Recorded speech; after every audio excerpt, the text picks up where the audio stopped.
Hello' everyone, পুনৰ এটি নতুন ভিডিঅ'ৰ সৈতে মই মধুমিতা আৰু আজি মই এটা বিশেষ ৰেচিপি ভ্লগ লৈ আহিছোঁ আপোনালোকৰ আগলৈ। আৰু সেই ৰেচিপিটোনো কি তেনেহ'লে আপোনালোকক দেখুৱাওঁ ব'লকচোন। আৰু যিহেতু আজি বতৰটো ডাৱৰীয়া আৰু সেয়েহে চাহৰ লগত খুব ধুনীয়াকৈ জুতি লগাই খাবৰ কাৰণে আজি কাবুলী বুটৰ চানা বনাম।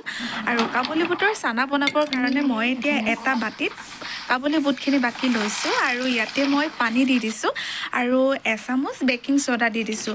আৰু আপোনালোকে যদি সৰহকৈ লয় অকণমান বেকিং ছ'ডাৰ পৰিমাণটো অকণমান বঢ়াই দিব, যিহেতু মই কমকৈ লৈছোঁ সেইকাৰণে সৰু চামুচ এখনেৰে মাত্ৰ এচামুচ দিছোঁ।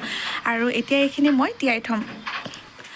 আৰু এতিয়া যিহেতু কাবুলী বুটখিনি মই তিয়াই থৈছিলোঁ, গোটেইখিনি এতিয়া মই পানীৰ পৰা টুকি লৈছোঁ আৰু এখন কাপোৰেৰে পানীখিনি শুকুৱাই লৈছোঁ। পানীখিনি শুকুৱাই লৈ আৰু এতিয়া এখন কেৰাহীত খুব ধুনীয়াকৈ মই ৰিফাইন তেল দি দিছোঁ।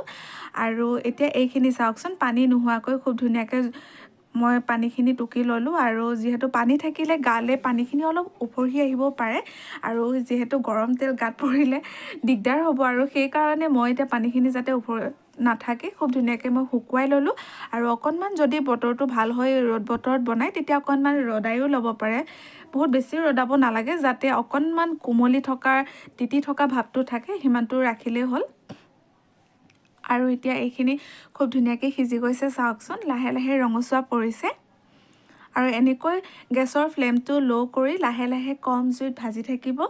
আৰু যেতিয়া এইখিনি তেলৰ পৰা অলপ অলপকৈ এটা দুটাকৈ ওপৰলৈ উপঙি আহিব, তেতিয়া গম পাব যে এইখিনি ভালদৰে সিজি হৈ গৈছে। আৰু এয়া চাওকচোন, যিখিনি সিজি হৈ গৈছে গোটেইখিনি তেলৰ পৰা অলপ অলপকৈ ওপৰলৈ উপঙি আহিছে। আৰু যিকেইটা ওপৰলৈ উপঙি আহিছে সেইকেইটা এতিয়া মই হেতাৰে কাঢ়ি এটা বাটিত আকৌ থৈ ল'ম। এয়া চাওকচোন, খুব ধুনীয়াকৈ মচমচীয়াকৈ হৈ গৈছে। কম জুইত এনেকৈ ভাজি থাকিব, গেছৰ ফ্লেমটো বেছিকৈ বঢ়াই নিদিব, নহ'লে অতি সোনকালে দেই যাব। আৰু এয়া চাওকচোন, গোটেইখিনি তেলৰ পৰা ওপৰলৈ উপঙি আহিছে, দেখিছেনে এয়া ভালদৰে খুব ধুনীয়াকৈ। আৰু এতিয়া আকৌ নেক্সট মই সেইখিনি কাঢ়ি আকৌ মই ইয়াতে তেলতে দি দিছোঁ। এনেকৈ কম কমকৈ মই ভাজি থাকিম আৰু এইখিনিতে ইয়াতে মই এনেকৈ কম কমকৈ ভাজিছোঁ। আৰু ইয়াতে মই নিমখ মিলোৱা নাই, নিমখ মই শেষত মিলাই দিম যেতিয়া গোটেইখিনি ভালদৰে ভাজি হৈ যাব। আৰু এয়া মোৰ কাবুলী বুটখিনি ভাজা ৰেডি হৈ গ'ল।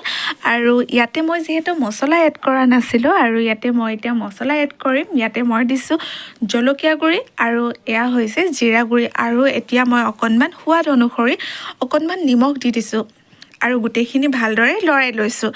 আৰু যিহেতু বতৰ ডাৱৰীয়া হ'লে খুব গাখীৰৰ চাহৰ লগত অকণমান কিবা নিমখীয়া অকণমান জ্বলা কিবা খাবলৈ মন যায়। আৰু সেইকাৰণে এনেকৈ বনাই যদি আপোনালোকে কণ্টেইনাৰত ষ্ট'ৰ কৰি থৈ দিয়ে বহুদিনলৈকে, যেতিয়াই মন যায় তেতিয়াই উলিয়াই খাব পাৰে।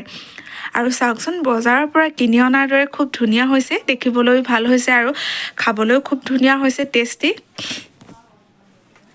আৰু এনেকুৱা চানাৰ লগত যদি গাখীৰৰ চাহ একাপৰ লগত জুতি লোৱা যায় বহুত ভাল লাগে। আৰু সেইকাৰণে আজি মই এনেকৈ বনালোঁ আৰু এতিয়া মই চাহৰ লগত খাম। আৰু আপোনালোকে যদি মোৰ ভিডিঅ'টো চাই ভাল পাইছে তেনেহ'লে মোৰ ভিডিঅ'টো লাইক কৰিব, শ্বেয়াৰ কৰিব আৰু আহিব লগা ভিডিঅ'সমূহ অতি সোনকালে পাবৰ কাৰণে মোৰ চেনেলটো